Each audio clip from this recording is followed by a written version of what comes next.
Hello and welcome to the Theorist Composer Collaboration, a podcast interview series highlighting modern composers and their compositions, hosted by music theorists. My name is Aaron DiZarilla, and I'm a graduate music theory student at Florida State University, and I will be your host for today. The music that you were just listening to is an excerpt from a piece titled "We Are the Stories We've Been Told" by the composer Dr. Michael Kahle, who is the featured guest on this week's episode alongside his music. That leads me to welcome Dr. Kahle himself to the program. How are you?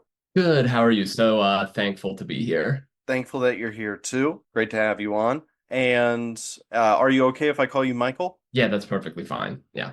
Yes, I want to honor the achievement that you've had, or very soon at the time of this recording, and it will be officially so on the day that this episode is released. But so to cut to it, tell me about yourself, personally, professionally, academically, whatever you choose. Yeah, so my name is Michael Kahle. I am primarily a composer, though in addition, am an educator and a theorist. I'm currently right now based in Morgantown, West Virginia, because I've just, as he sort of alluded to, just finished up my doctorate here at West Virginia University. I haven't technically graduated as recording, as he said, but by the time you hear this, it will indeed. I will have graduated. I will have DR officially in front of my name. You know, it's funny, in the preliminary meeting that we had, you were describing, when do you get the DR in front of your name? Because Dr. Gutierrez, who had just had on the program, he was officially crowned doctor when the dissertation defense was complete. They walked out of the decision room and they greeted him as so, but not so much with you. No, that was the funny thing. Yeah, because I was before I was listening to that and hearing him talk about that, and I've heard people talk about the whole like being welcome back in and congratulations, Dr. So and so. I actually didn't get that. I got congratulations, and that was it. So, and they were basically like, well, I think it was so they make sure that I got my edits in. I think that was the whole point, but I'm doctor now, so I'll go with it. Yeah, I'm just gonna go with it too. And that reminds me of when on my 21st birthday at Longhorn Steakhouse, I did not get carded on my on my 21st birthday. I I, had the same issue. I had the same issue. Funny. Well, so we were going to get to it, but since we're talking about it, talk about your dissertation process, what it's been like completing the doctorate. I think the best word for it is probably whirlwind. Doing all of this in like 3 years was a lot. Having to here at WVU, in addition to writing a piece, you have a project. Because I like, fun, I guess, decided to do a whole analysis paper in addition to the composition, and all of that I wanted done in 3 years. So I just decided that that would be a good choice. And so I looked at the music of David Masanka, analyzed a bunch of it, and that was sort of the process, was just getting all of that, writing a piece for wind band, all of that within that 3 year time frame is a whirlwind, to say the least. I'm sure. So it was your decision to add that analytical paper on top, or is that a requirement? The requirement is just basically that you do like a research project. So you could, in theory, you could say survey orchestral pieces by insert composer designation here or something to that effect, and that would have been perfectly fine. I wanted to devise basically because I also very much so consider myself a theorist, though I don't have the degree titles of theory in it. I wanted to say something about form in the music of David Maslenka, so as a result, I just did a little bit more because of that. I would say understandable, but man, you really put a lot on yourself. So I'm not sure. That's a I, lot. yeah, I don't know why. Towards the end, I was like, this would have been a lot easier. I'm really proud of what I came up with. So I think in the end, it was worth it, and I got a lot out of it that affected how I compose. But yeah, sometimes during the process, I was like, I don't know, why did I do this? Yeah. So you say that you primarily identify as a composer, but plenty as a theorist. Do you want your primary career to be in composition? Is that why you chose that route instead of a PhD in theory, let's say? Yeah, I think that's probably the big thing is I primarily want to do the work of composition, though as I've done more and more in the space of theory and looking at this, I feel like the itch to do more in that space, particularly regarding the composer David Maslanka, because a lot of his research, there's not a huge amount of like deep theoretical research on him and his compositional process, which is somewhat idiosyncratic. That's a big thing that I feel is an untapped thing that people could really dive into. Fair enough. I've never heard of that composer before, actually. Never heard of him. He's one of those because you're a violinist, right? I'd Correct. seem to. So you've Yes. you've spent a lot of time in the orchestra world. Yes. Or bit chamber music, but mostly yes. He's a composer that's interesting because if you are at all in the concert slash wind band space, you absolutely know who he is. His music is huge in the wind band space, but the second you leave the wind band, nobody knows who he is. It's a very weird distinction. An American composer that should say modern, like 21st century, he just recently passed away, unfortunately. Well, 7 years ago now.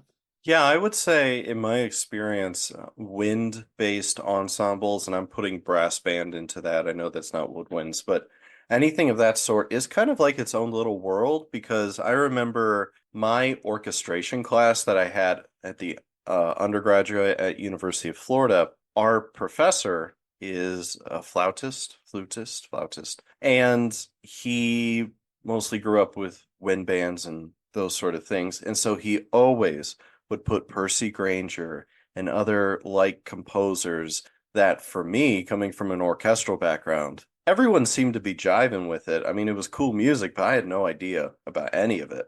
Yeah, it's so weird how those they're like almost siloed off from each other. Like the wind band is like really propped up, but it's in its own space, and the orchestra's in its own space, and never the two shall meet for whatever reason.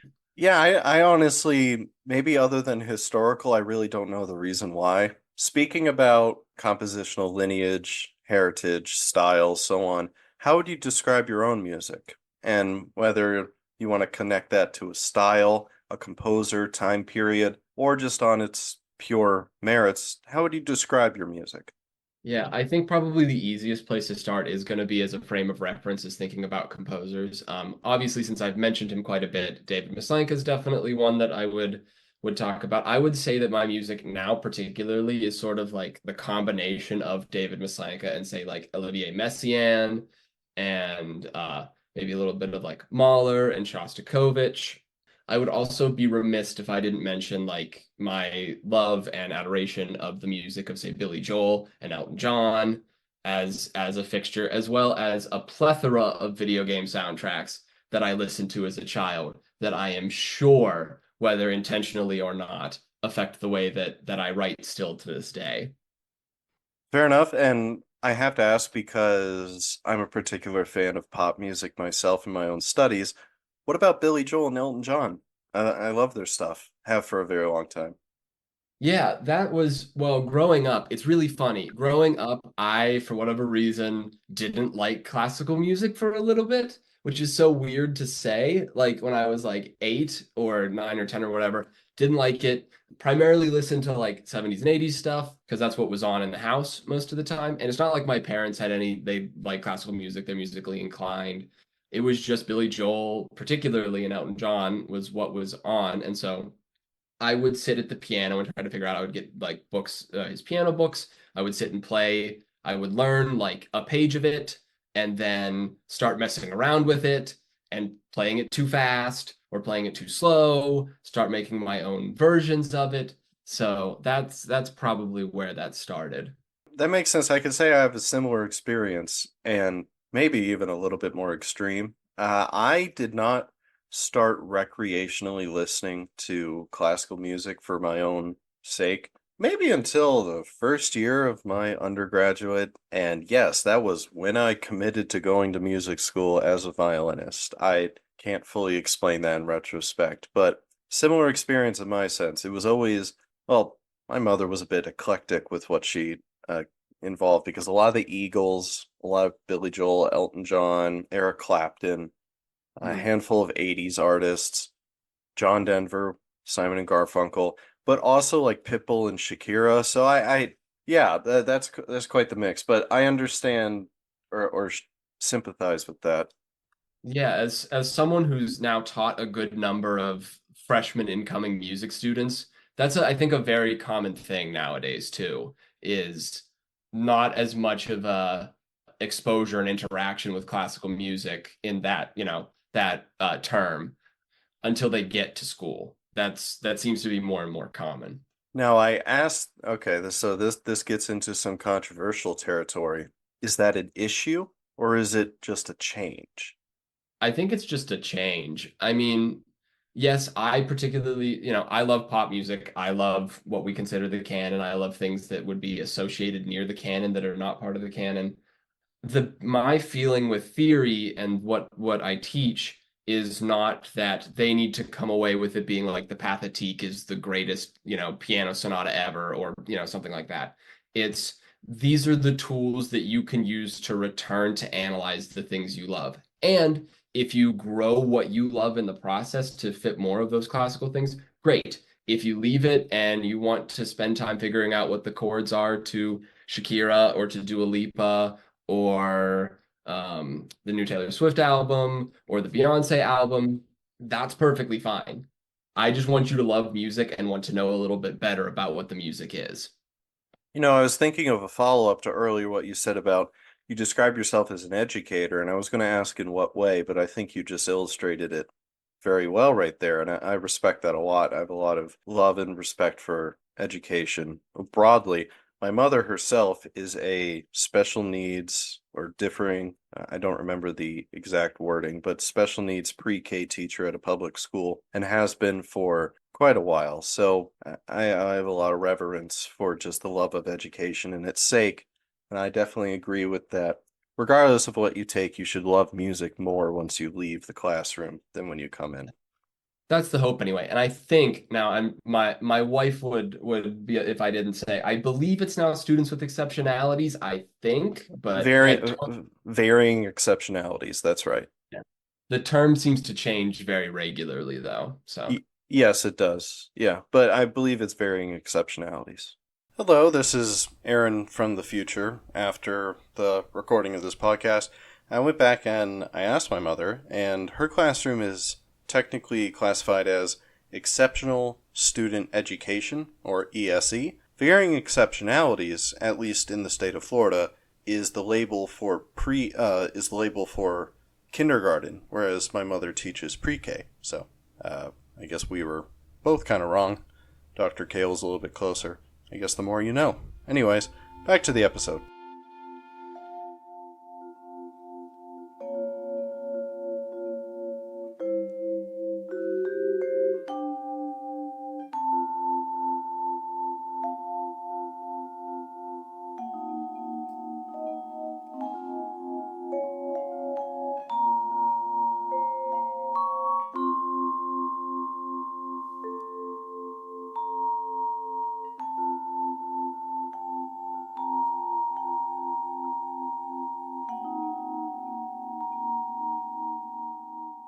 focusing in on the piece in question, the piece of music that you sent to me, which is "We Are the Stories We've Been Told."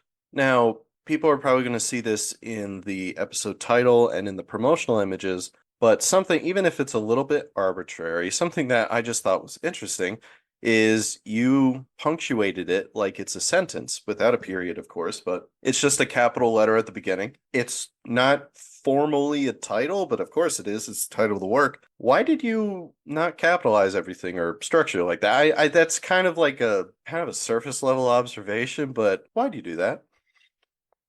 It was a good when I saw that question and you're asking it now and everything.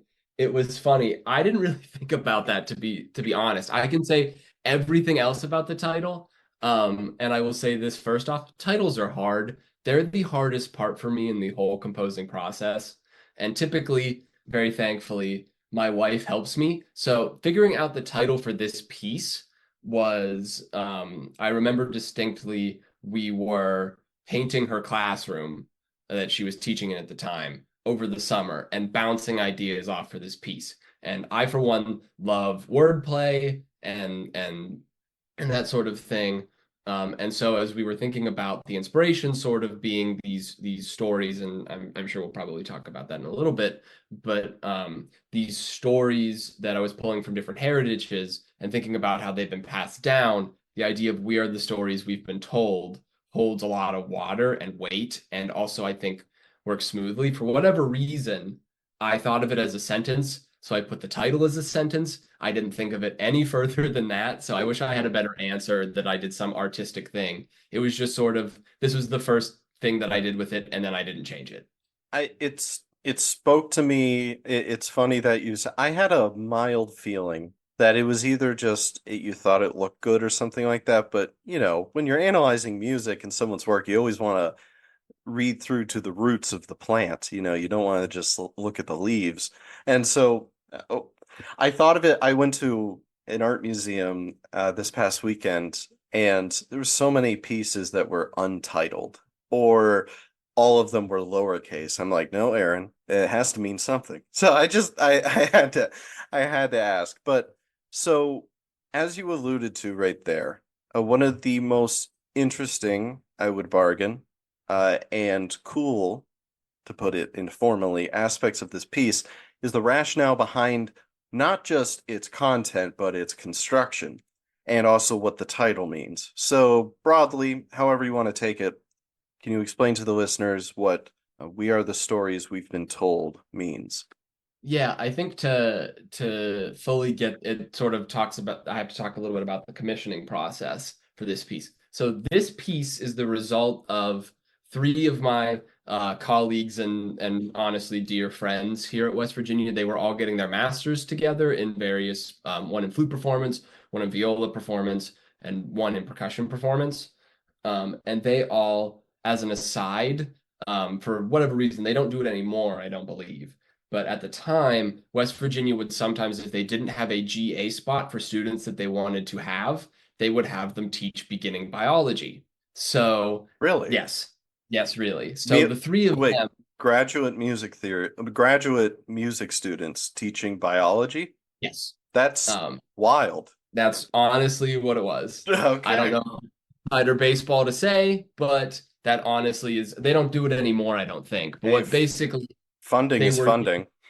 Yeah, they were given, all the stuff they had to teach and whatnot. That's not a super duper important part of this, but they one day at lunch decided we should commission me to write a piece, and they wanted for because they had held their recitals coming up, and they wanted to do a three movement work where each of the different movements features them in a different way. And so we decided, we sat down, we had a conversation about all of it, and we came to this sort of feeling, particularly one in particular, he's from Indonesia. So he's Indonesian, and he was like, we should do something with an Indonesian like culture, heritage. And I had a conversation with him and basically was like, I know nothing about Indonesian, so heritage and culture, can like you guide me on that? And so we came to pulling different folk stories from the three people's heritages. His from Indonesia, his is the second movement. the percussionist who plays vibraphone on this. She has some Scottish heritage, so that's where that story comes from. And then the violist has some German heritage, so a German folk story was used as sort of the broad inspiration for each movement. In interviewing different people, I find one of the most fascinating things is where does the musical inspiration, construction, and so on come from? And I feel bad for saying this because there's some great music for music's sake, absolute music, but I just think it's particularly special to gleam into the soul of certain people in a composition in the same way that this piece does with the folk stories, the culture, and also not just that, but also the individuals who are performing it. I think it's super extra special that the people performing it are the ones that it was written for, and it's their background, their suggestion, and their guidance, which is a unique snapshot that is not always obtained and a lot of times not possible in the compositional process. So this is a really unique opportunity that befell you and you had. Yeah, no, the whole thing of writing this, recording it, preparing, premiering it, everything about it was very, very special. They've been very dear collaborators, and they continue to be dear collaborators. So I consider myself very blessed with this piece. Oh, I'm sure. In terms of the broad inspirations, so when I prepare for these interviews and when I'm looking at the music that people send me, I try to listen to it as if I was an audience member who came into the auditorium a couple seconds before it started. No preparation. I see the title maybe, but I don't read the program notes. I just try to, the first time through, I just absorb it as it is. And even before I saw your folk inspirations and that mode of composition and reading your program notes, it already spoke to me like it was telling a fairy tale almost. That's kind of a maybe a childish way to describe a folk tale from a culture, but it really felt like to me the same mystical uncanniness of something like Ravel's Mother Goose Suite or Julia Wolf's Steel Hammer. Maybe not so much with Steel Hammer because that's a very specific kind of compositional style, but it was that same kind of ethereal presence.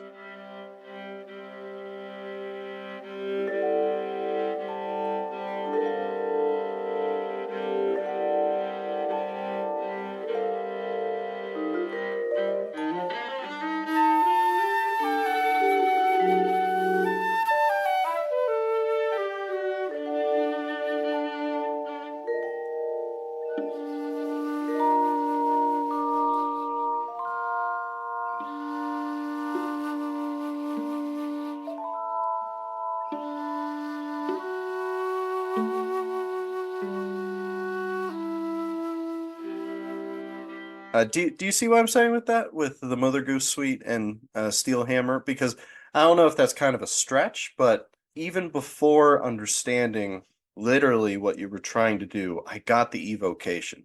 Yeah, so no, I think that particularly the Ravel Mother Goose Suite, I think fits. I actually don't know I looked it up briefly before, but I'm not super familiar with the Julia Wolf Steel Hammer, so I can't really speak to that piece in particular. But yeah, no, I think it was interesting. This piece, it's funny you mentioned about programmatic and representational art and how it can add a special quality to the music.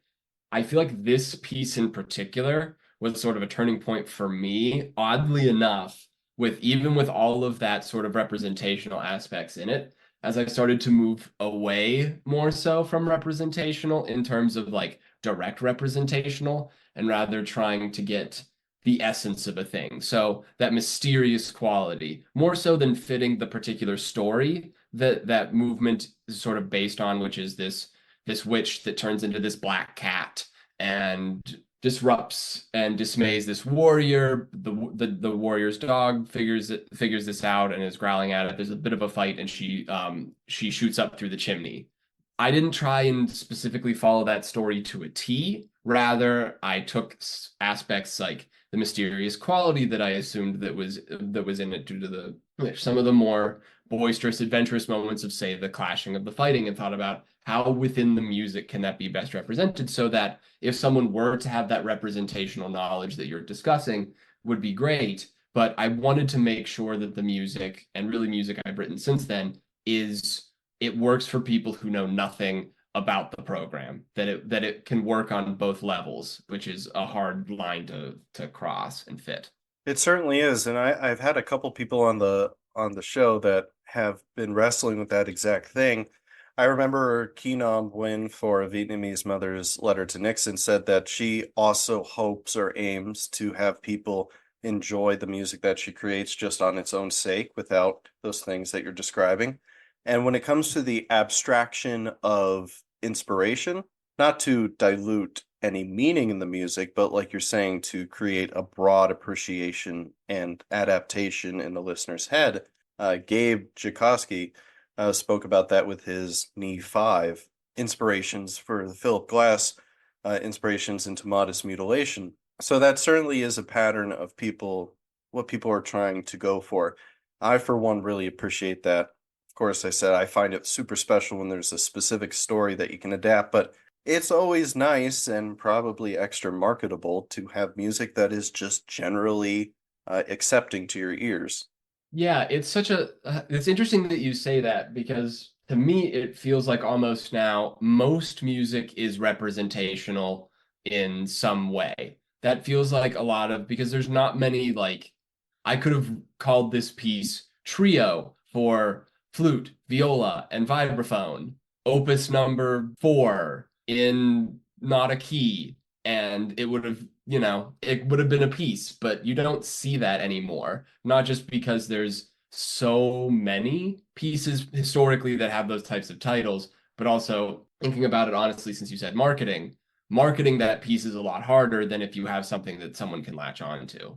Yeah, for sure. That's certainly an element in it. I mean, we all have to survive out here. We're not just posting things out. So to get more specific with the piece, movement one, we're going to go movement by movement and talk about the qualities and the background of each individually. Movement one is titled Yelling, comma, She Flew Up the Chimney. So can you describe the specific folk inspiration behind movement one, the story, and then how you were aiming to evoke that story? You said it a little bit earlier, but I guess maybe to reiterate. Yeah, so it's a Scottish folk story. There was I don't remember the exact name of the witch that turns into the cat offhand, but she turns into a cat, sort of a trickster, tries to trick this warrior or huntsman you could think of, and there's an ensuing little scuffle because the dogs figure out right away, even though it's a cat, like magic and all of those sorts of things.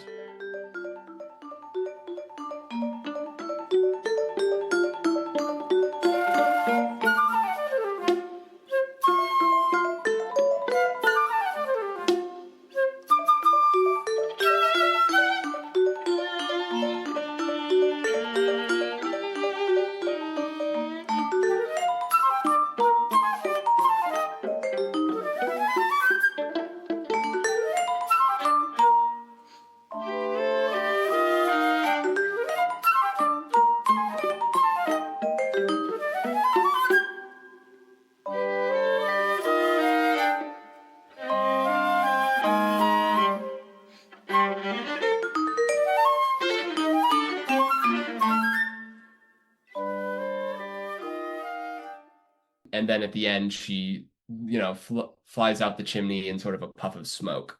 So again, the biggest, I guess, the closest thing in terms of direct musical representation you could say would be at the end. There's an aleatoric section of the movement where the flautist is sort of moving around, the violist is playing this harmonic, this double stop, not double stop, this switch back and forth harmonic, and the vibraphone is giving some other aleatoric gestures. And I wanted that to be like the puff of smoke, this mysterious puff of musical smoke, to be similar to her flying out the chimney puff of smoke.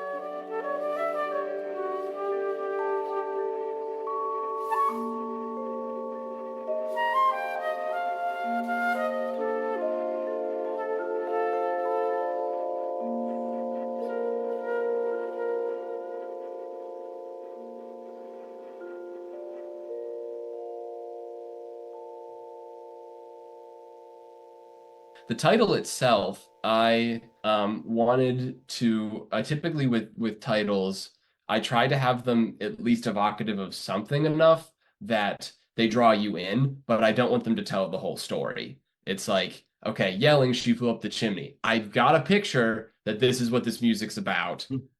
I don't know anything more than that. I kind of want to know. That may fall under a marketing thing. It's also just I enjoy that little bit of there's something here, but I can dig a little bit deeper. Yeah, I have to say on that aleatoric bit, that is one of the most programmatic uses of aleatory that I've ever seen, because it just makes exact sense to what you're trying to do in the story. An observation that was very clear to me, or so I'm going to ask what the question is, then explain my thoughts about it. So, how did you approach the harmonic structures within this first movement? Because I would describe what you were doing is like begrudgingly tonal in how you were constructing the chords and the harmonic landscape because you have a lot of different stacks of fourths and fifths, which are almost seemingly indifferent to one another when they're stacked in the texture, but their stacking creates different third relationships and subsequently of chord qualities. And listening to it, especially in different parts of the phrase, you can tell that there are different chord functions. And also the melody, at least at first predominantly in the flute and trades between the viola. You have I'm always careful about this because I don't want to simplify music. It has a structure to the melody that you could probably put a period, antecedent consequent relationship label somewhere if you try really hard. I'm not going to be so bold to do that. But all of these more unusual elements of a non-strictly tonal melody produce a pretty usually acceptable structure of a melody. So these are maybe a bunch of loose observations, but you have somewhat tonal, somewhat standard, but just a little bit out there enough to make you question what's going on. How are you thinking about constructing the landscape? Yeah, no, it's interesting that you use the phrase begrudgingly tonal. Because sometimes I think about it that way, but the term I typically use to refer to my music somewhat flippantly, but in truth too, is tonal adjacent. So there's definite aspects that fit into that idea. When I was writing the one section where you're talking about with the fifths on top of each other, most likely I was probably thinking of it as like a D over C with some added color. So in a way similar to say like Messiaen's concepts of like chords on the dominant, where there's the note that's the bass or whatever is like guiding things, but then there could be all kinds of other structures above it that's still somewhat based in tonality in a sense, but not like in a strict common practice. This is the tonality. As far as the melody is concerned, it's I had never noticed the whole like pseudo antecedent consequent relationship actually until you had mentioned that, which I think is funny because in going back to the research they did with my dissertation, that other people that had looked at some of Maslenka's music talked about he would have those pseudo antecedent consequent relationships that look almost like sentence and period structure, but they never finish out in terms you just get the antecedent consequent kind of repeating idea is almost what happens. And I think that's probably because when I think about melody, I think a lot about, and this has evolved even more so than this piece now, I think of the music that I write almost as a musical argument, that the particular aspects of what I'm writing are think about musical grammar or whatever, but and it's not a perfect analogy. No analogies are ever perfect, but it's really not a perfect analogy that say that the minor third or whatever is an important part of the musical grammar of that piece or the musical syntax, if you will. And so I think about how can I repeat it in different ways or adjust it long term so that over the course there's almost a musical essay, a musical argument that is presented. I really like a musical argument. And of course, when you add more extraneous things that are outside of tonal structures, the argument needs to be even stronger or more well conceived because you need to argue for it even more. I don't know if this was a famous quote or if I've just heard this a lot, but I've always heard the phrase in my composition classes of make it inevitable. And I think that leads into what it is because your melody and how you structure it all sounds inevitable. But when you break it down on a finite level, it's hard to figure out why it works. At least, for me. I'm sure if I sat down for a couple of weeks really sketching it physically out, it wouldn't be the hardest thing. But it sounds inevitable, but the different pieces, it's more than the sum of its parts. Yeah, no, thank you. That's really honestly what I try to go for. And it was funny as I sat because I wrote this a couple years ago now. So as we were talking about this and I chose that this is the piece that I wanted, I had to go back and look through the score and remind myself of the piece. And as you had some of the questions and I was like, huh, I don't remember. I'm gonna have to go look. And then I was like, huh, how did I put this together? I'm not sure. So I went back through my sketches and I have a decent enough idea, but I think it is that musical argument of trying to make the sum of more than its parts is a big part of having some sort of emotive reaction on a base level that's not as music as a language, because I don't think music as universal language is necessarily the best idea, because there's so many different things that happen out in the world of music beyond, say, the Western Eurocentric concept. But I think music as moving deeper than language, what language tries to present, i.e., the music is getting at a more base or complex emotion than just sad, angry, whatever. It can move beyond words. See, I'm struggling to talk about it because I feel like it gets to things that are not articulatable, if that's a word. It's probably not, but It's an eternal struggle for talking about music. I totally understand what you mean. Because, one of the things that most people in the world are drawn to about music is that it's incalculable in its effects.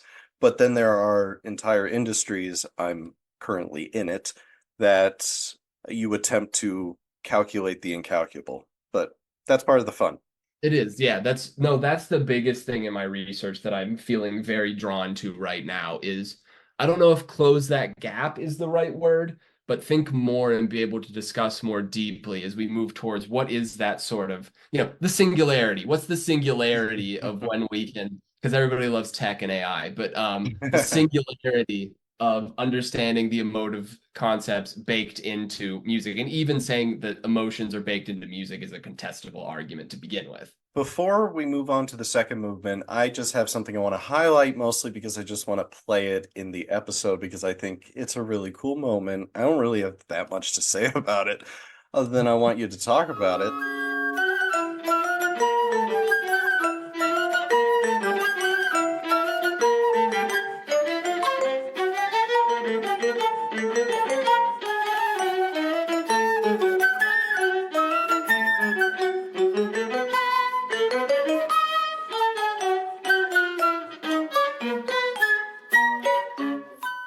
Can you explain this little moment in the context of the story? It comes up a couple times. It's like more of a harebrained idea, a little bit of chaos in the texture.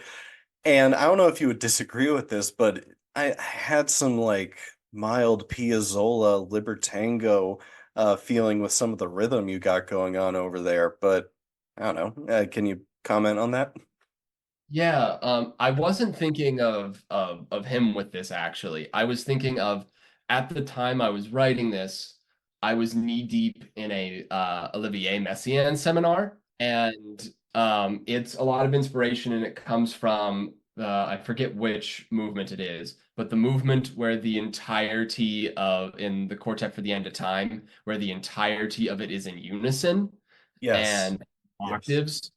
And that was a big inspiration for this. The reason, so I wasn't necessarily thinking about the story with it necessarily, though I think you could probably fit it to the sort of fighting between the huntsman and the witch and everything. But I was more thinking this is a climactic moment. Nowhere else, to go back to the musical argument idea, nowhere else is the argument being stated more plainly. It is a homogeneous rhythm in octaves that is as plain as that argument can be stated in my mind anyway. And then the reason that it comes back again is thinking about the formal model is I like a lot of contrast and I like playing with formal expectations. So when it comes back later, there isn't that expectation, and it also brings, I feel, causality as well as why was it there in the first place? Because it feels very out of place. But I feel my argument is the second statement of it helps to make that feel more in place. Dr. Kahle, I think you have the name of your first book, Making the Argument: How to Construct Convincing Musical Arguments. Because people take note. I think talking about reinforcing your ideas and sustaining them throughout a piece of music, I love calling it making an argument or making it more robust. I really like that you Yeah, said. no, I definitely, if I use that, you can get like the 15 cents for like the 15 copies that I said. Yeah. Yeah, Uh, heck yeah.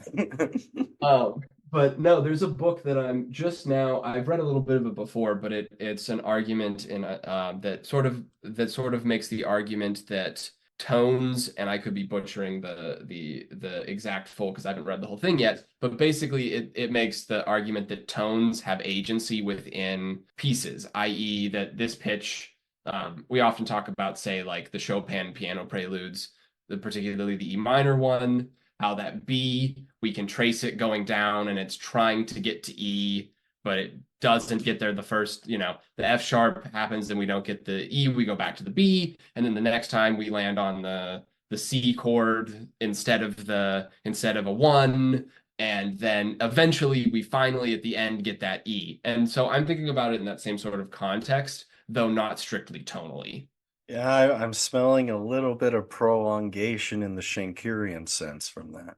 Yeah, probably. No, that doesn't delegitimize it, just that's what I thought. Anyways, so moving on to the second movement, which is titled Suddenly, comma, He Turned into Stone. A very similar title to the first movement, and it follows the theme that you were saying that it evokes a little snapshot of the movement and draws the listener in. But can you speak to the specifics of the folk background of the second movement and how you aimed to evoke those things?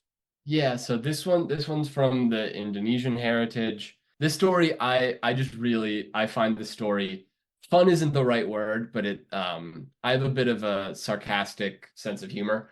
And so the story is all about this traveler, this Indonesian traveler that goes off and gets very rich and does all of these things and comes back to the village and basically disrespects his village and disrespects his mother, and he's told if he basically doesn't apologize before he leaves, he will get struck down by the people in the village and stuff. And he's like, nothing's going to happen to me. I'm perfectly fine. You all don't matter. I'm rich and wealthy, blah, blah, blah, blah, blah.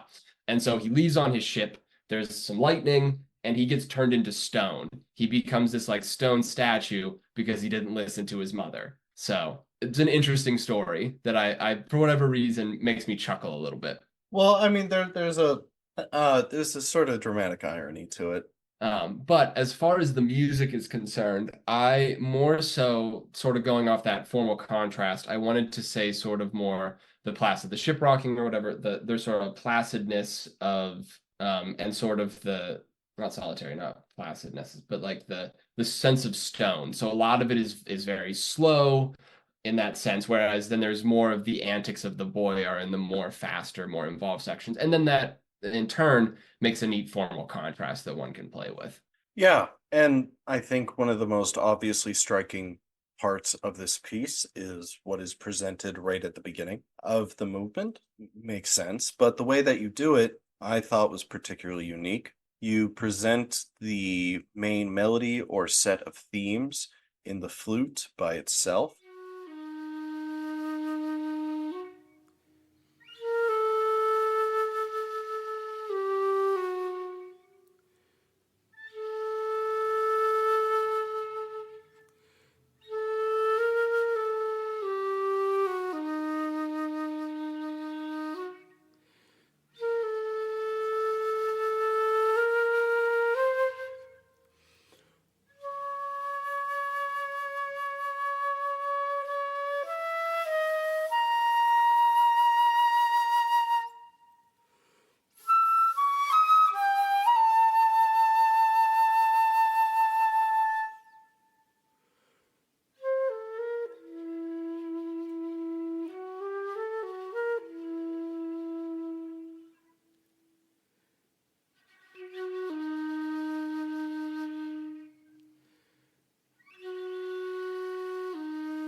Dr. Kahle, this the second time that we've met, but I think I'm building a mild compositional profile of you. I think you're highly French influenced because I don't know if you've ever heard of the Debussy solo flute piece called the Syrinx. Yes. Yeah, that reminded me of that right away.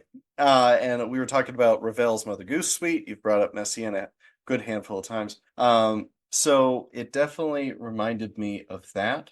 I also noticed that throughout the movement, even in the energetic portions that you were just listing, that different intervallic and melodic ideas from that initial presentation of the flute melody return heavily, and especially near the end when you're calling back to the beginning of the piece and it comes to a slowdown. But I specifically say intervallic ideas because maybe it's just my theory brain. You seem to have quite the theory brain as well, but when I see certain intervallic ideas repeated, maybe not ad nauseum, but very frequently from the main presentation of the melody, it seems very on purpose. So you wrote that flute melody, but how did you derive the rest of the content of the movement? Yeah, so the melody and everything, a lot of the music in it, not all of it, but a lot of it is derived from an octatonic scale. So again, you could say French influenced. Obviously, I was looking at a lot of Messiaen at the time. I score studied Syrinx a lot as I was doing that, as I was working on that melody. I just scored some music theory points by pulling that out. Anyways, go on. Yeah, there you go. And you are correct. More music theory points for you. A lot of the way I write is focusing on those intervallic relationships because it's sort of, I don't want to say middle ground because the musical result is not a middle ground, but a middle ground between there's a lot of more you could say tonal or even 12 tone pieces that I really enjoy, particularly because of their intervallic relationships or their intervallic connections that you can grow from, as well as obviously I love the tonal medium, hence why a lot of my music sounds tonal or tonal adjacent. But I didn't want it to just simply be like following the standard.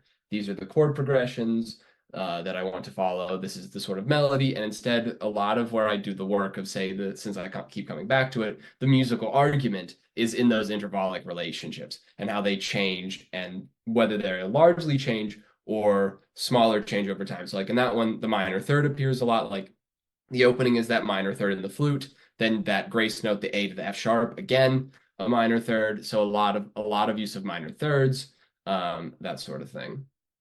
I feel like I'm receiving a masterclass here in composition. That this is really cool.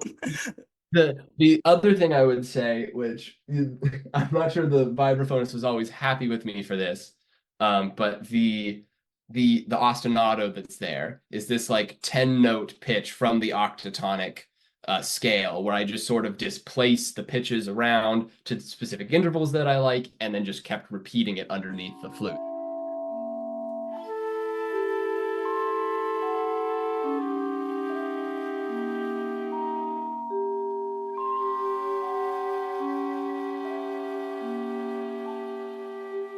So it's all sort of derived from as I try to derive it from as little information as I possibly can. Yeah, an economy of means. This is more of a general comment for the entire piece. I love the vibraphone parts so much. I know part of the choice of vibraphone was that that was the ensemble that, the individuals who commissioned it, but I can't really think of many other percussion instruments that would fill the same role as the vibraphone, other than maybe auxiliary ones that are very similar. But the timbre of the vibraphone throughout all three of the movements, which we're going to talk a little bit about the third movement with that too, it adds to the mystical element of these folk songs. It's great. Oh yeah. No, I love the vibraphone in this. Really, I again blessed. I would probably have never picked this instrumentation in a vacuum. Like it wouldn't have occurred to me to do, but as I sat more with it, they work so well together. They really, really do. They do. I would never put them together either. And selfishly, because I'm a violinist, I immediately thought, why not violin or why not cello? Which I love you, violists. We need you. But I immediately thought, why not violin or cello? So moving on to the third movement, which is titled There, comma, I May Turn Musician, which is Oh, when I saw that, that was probably the most striking out of all three of the movement titles, probably because of including the word musician. But just like with the other movements, can you explain its background? Yeah, so this is a Brothers Grimm story of the animals that they all decide to leave their owners for various reasons. And they go off, they're going to town, they're going to turn into musicians because, animals make noise. And I guess that's where that comes from. They're all going to go turn themselves into musicians. They happenstance on this like little house while they're traveling. It gets towards night. They feel like they should stay somewhere. Where they end up staying just so happens that there are robbers that come to take stuff out of the house. And it's dark. The robbers don't realize in the process of trying to steal things out of the house, the animals make a bunch of noise, whether intentionally or not. They scare them off, and the animals are like, we're musicians now," like sort of a thing at the end, and they like decide to stay at this house, which I guess was abandoned. This is what the recollection of the story. The big thing that I took away from it was the animals becoming musician, which I also felt like a little cheeky reference to its being in music and everything. But the big thing was that they're there, they make a bunch of noise, there's this interaction with the robbers, and that was the main thing out of it. Man, German inspired folk tales just have a certain weirdness to them, don't they? We have two conflicting characteristics within the movement. One of them you describe directly, and I'm going to take your word from your program notes. You describe it as a hoedown, a characteristic.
And this is also where I thought, well, why not violin? Because you make the viola sound a little bit like a fiddle. A hoedown in the similar vein is like Copeland or some sort of evocation of that, which is very fun. But then you also, I've used the word mystical to describe a handful of things, but I would say especially in this movement, in the slower, the contrasting slower portions of the third movement, where the texture really comes down and it becomes less I mean, there's certainly melody, but less melodically driven and more harmonically and texturally driven, especially by the vibraphone.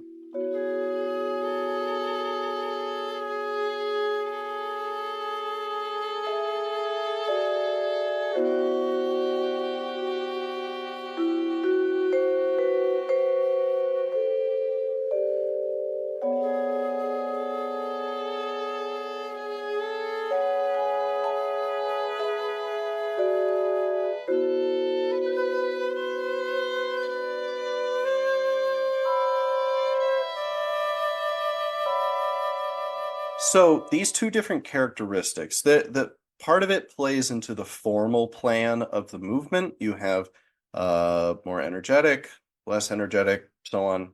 But were you seeing these as characters? We've talked about abstract representation of the source material. How are you viewing these two different elements? Because they are not just an energy level, they are very striking in what they are too. Yeah, so the big thing with this, well, first of all, on one aspect, you're absolutely right. It was basically just a formal thing. I wanted to do this as a rondo. A rondo, for whatever reason, felt appropriate. So the main idea continually returns. That's your main theme, and then there's The contrasting on final that. movement of a three movement work. It works. Yep.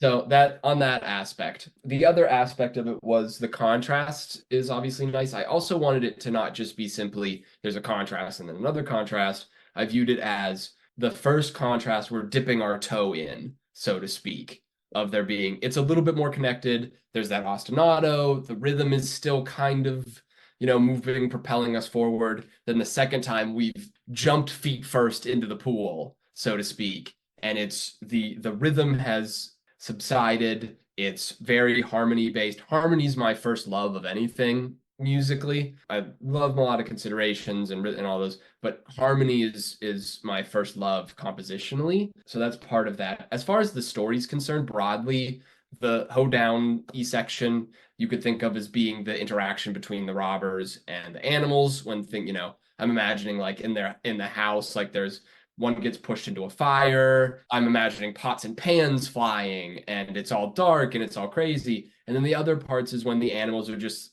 sleeping in the house and everything is more subdued. Yeah, the two sides of the coin there.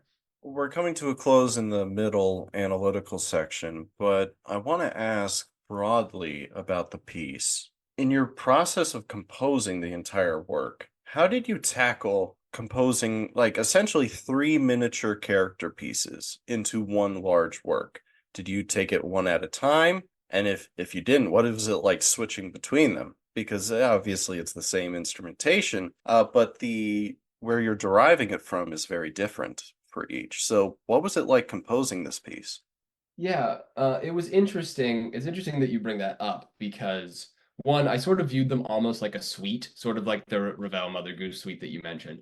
But the interesting thing about it was this piece has been premiered, but all three movements have never been played together other than on the recording that was sent to you. They Really? all were separate, yes, all they were all separately premiered on each person's particular recital. So the vibraphone feature, which is the first movement, was premiered first. And then the second movement, the flute one, was premiered second. And then the viola one, the third movement, was premiered last because that's when their recitals fell. So I worked on basically one at a time. I would pull ideas as I had them for the other movements and I would keep them stowed away for safekeeping until I reached the point where I was fully integrated on them. But I sort of did one movement at a time, sent it off to them. The other interesting thing was about this was, which I will probably never have this experience again. They decided to make my piece a class because they needed like chamber ensemble credit.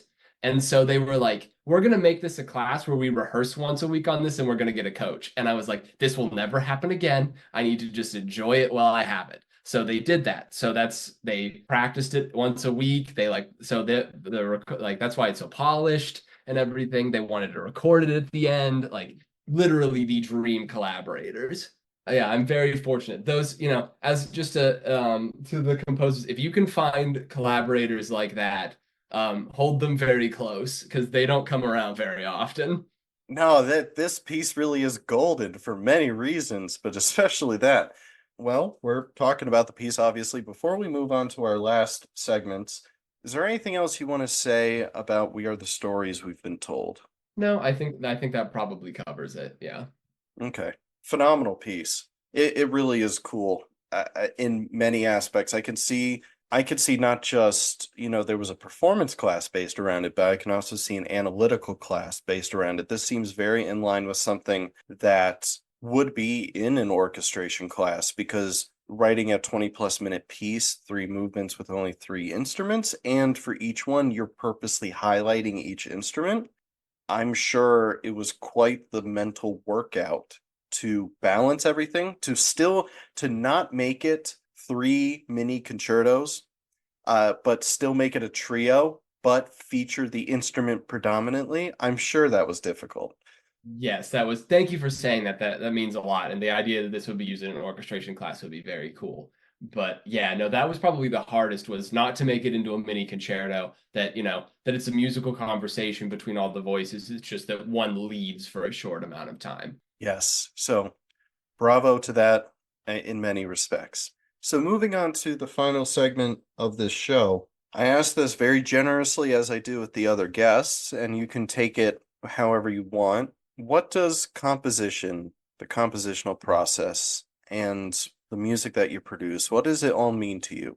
That's a really good question. I mean, I think the first thing I would say is not to be a broken record, right? But the musical argument, presenting something in that vein. But I think it's hard to like that's where I'm at right now. But when I was much younger, it was very to tell a story programmatically, and it has evolved and changed. So I assume and hope that it will continue to evolve and change and grow and stuff. But for right now, music composition, the work that I do, trying to reach at the essence of various emotional qualities in a way that will be understandable and approached not only necessarily programmatically as the case may be, but also in just an abstract sense that one can garner that feeling in a sense, or whatever feeling that they may come from.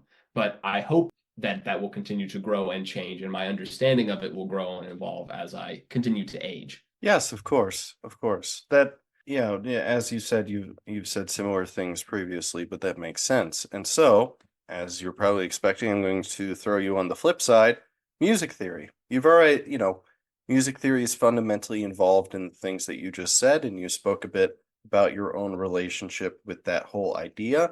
But let's say more on an institutional academic classroom level.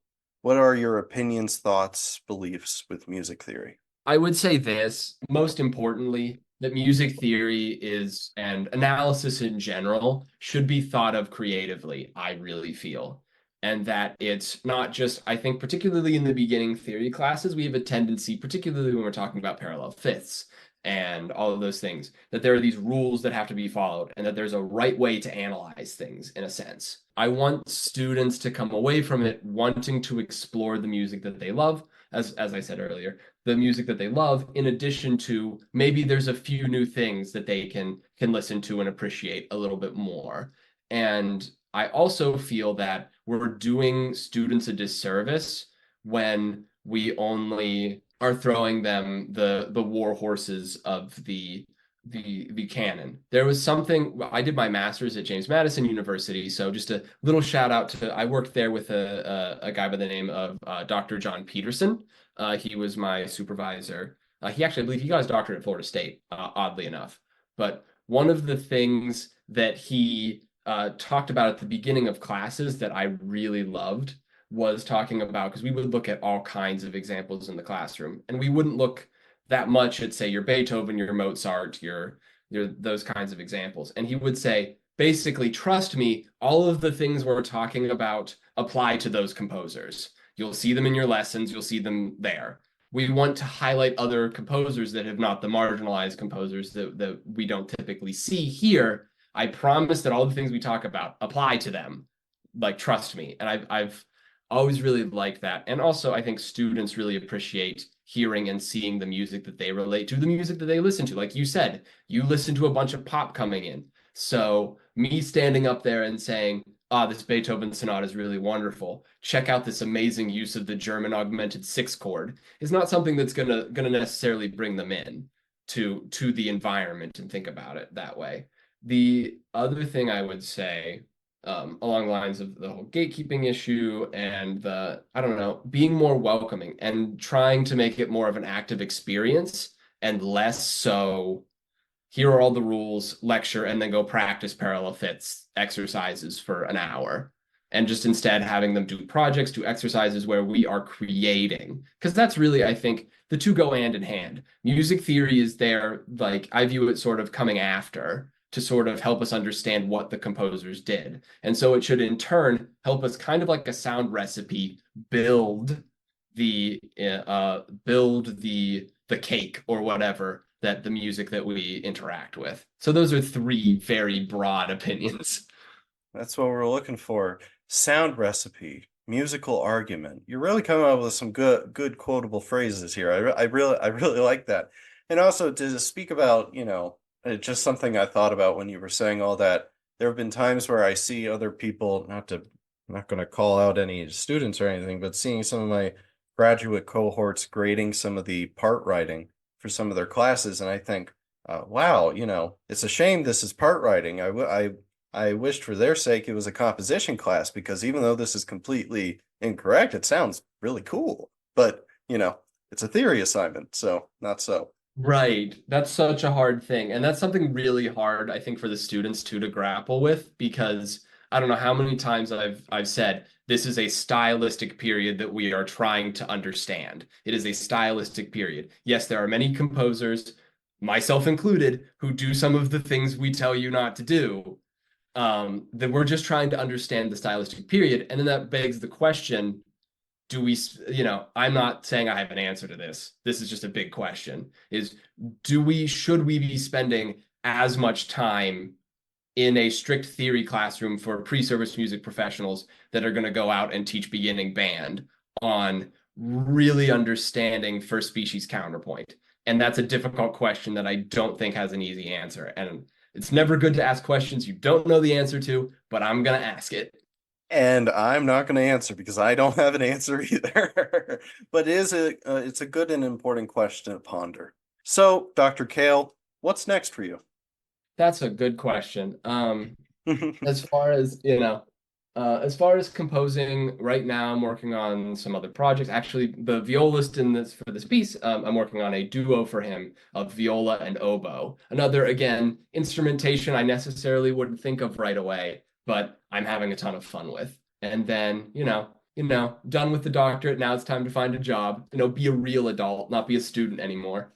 Yes, yes, of course. And so, what would be the best way? Of course, you will have a contributor page on our host website, and contact information will be in the description of the episode wherever someone is listening to this. But what would be the best way for people to contact you with any questions, comments, commission requests, so on? Yeah, so the best place is either going to be Instagram, and all of these I'm sure will be linked below and in the page, but just to shout them out, MK Music. So Michael Kahle Music, MK Music on Instagram, as well as www.mkmusic.com, which is my website. Those are the two best places. There will be contact forms on the website, or you can get in touch with me over at Instagram. All right, and so I'm going to give the final word to you to say to the audience, if you had something general, specific, whatever you want to, about music, music theory, composition, the whole industry, anything, what would you say to the listeners? If anything to take away from this, please, as you're listening to the music that you love, maybe take a few extra moments to figure out why you love it, what about it that you love, because at the end of the day, that's why we're all doing this. That's why we're doing theory. That's why we're doing composition. Think a little bit more about the music that we love and the impact that it has on us. So I guess that's what I would say. Fully agreed. Fully agreed. Thank you, Dr. Michael Kahle, and congratulations. Have fun at your graduation this coming weekend. But of course, by Monday, we will have Dr. Michael Kahle fully hooded and graduated. Congratulations on that. And thank you very much for coming on to the Theorist Composer collaboration to share your piece. We are the stories we've been told. Thank you. Just thank you so much for having me. It was great.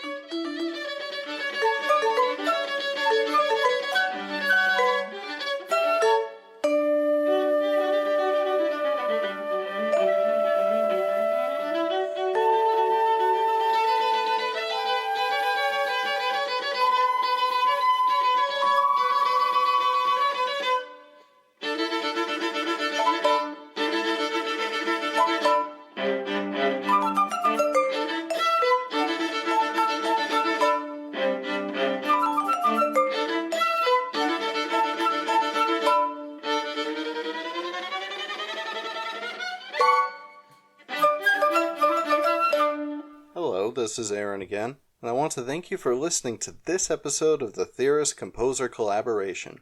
Another big thank you to Dr. Michael Kahle for joining the program alongside his composition, We Are the Stories We've Been Told. In the description of this episode, regardless of the platform you are on, there will be links to Dr. Kahle's website, email, and social media, and I would appreciate it if you could show him some support. His information will also be readily compiled on the corresponding contributor page on our host website as well. I had a great time with Dr. Kahle on the program, and to be quite honest, I was a little nervous for this interview. And that is because Dr. Kahle is the first person featured on here that I met exclusively through the creation and development of the TCC podcast. Everyone else I have known as a colleague or acquaintance at some point or the other, so it definitely felt like a step up into the real world with the privilege of having Dr. Kahle on the podcast. We Are the Stories We've Been Told is, if I may say, a wicked cool piece with a collaborative story that, if you're a composer or a performer, then you certainly understand that the circumstances of this collaboration is both incredibly rare and special. Thank you again to Dr. Michael Kahle for coming onto the show and for sharing his piece, We Are the Stories We've Been Told. For further updates and notifications on the theorist-composer collaboration, make sure to subscribe to our email listing on the homepage of our host website and follow our Instagram and Facebook pages. Relevant links are in the description. In addition to the usual platforms that you can find the TCC, you can now add iHeartRadio to the list as well. Our entire catalog of episodes are now streaming live on iHeartRadio, both on the website and on the app. In total, you can listen to future episodes through our host website, Spotify, Apple Podcasts, Amazon Music, iHeartRadio, and YouTube. So make sure you subscribe to the platform of your choosing. Again, all relevant links are in the description. TCC episodes are posted weekly on Mondays, and don't miss our weekly blog posts, which go live a few days after a new episode is added. I am also very excited to promote that our next episode is going to be a little bit different than what has been featured so far on this podcast. The next featured composer is Lucy from the group Violencia, where we will be discussing their debut album, Nihillara. I am happy and excited to expand the catalog of episodes and the scope of our musical discussions to something outside the walls of academia. Nihillara is a phenomenal album, and Violencia is an alternative post-rock group with a unique sound, and you won't want to miss the conversation that I had with Lucy for the next episode. But until then, this is Aaron, and thank you for joining the TCC.